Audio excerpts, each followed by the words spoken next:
Dans cette vidéo, nous allons parler des groupes de travail dans Excel. Alors, il arrive des fois que vous devez faire un travail répétitif, dans le sens où, par exemple, pour le mois de janvier, février, mars, ainsi que pour le trimestre 1, vous devez avoir un tableau qui est présent à l'identique. Donc, vous devez utiliser les mêmes tableaux pour chacun des mois de l'année en cours. Alors, certains seraient tentés de créer un premier tableau sur la feuille janvier, de faire un copier puis de venir faire un coller sur la feuille février. C'est facile à faire quand nous avons 2 ou 3 feuilles de calcul. Mais lorsque vous en avez 10, vous en avez 15, ça devient compliqué de faire des copier-coller à chaque fois. Voilà pourquoi nous allons utiliser le groupe de travail dans Excel. Alors pour y parvenir, ce que nous allons faire, c'est que nous allons sélectionner des feuilles de calcul que nous voulons mettre dans un groupe de travail. Alors nous avons parlé un peu plus tôt de la sélection des éléments contigus et des éléments non contigus. Si en une seule sélection, je veux sélectionner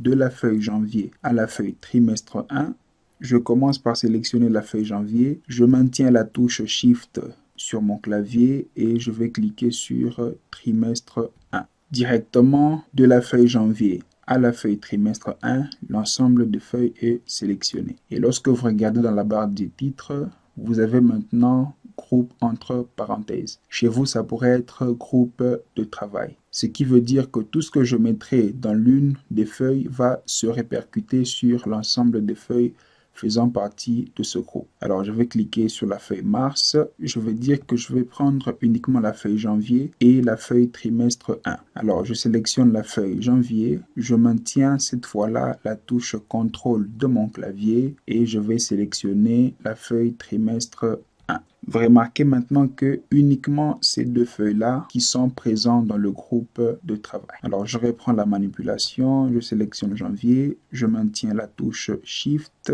et je clique sur trimestre 1. Voilà, je vais me positionner pour commencer à remplir mon tableau.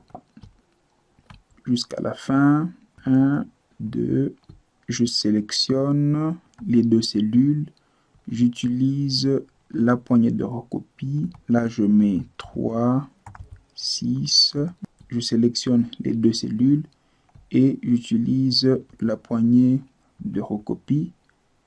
Je sélectionne la partie du dessus et je vais utiliser un remplissage. Voilà, je viens de finir et ensuite, je vais cliquer sur l'une des feuilles pour désactiver.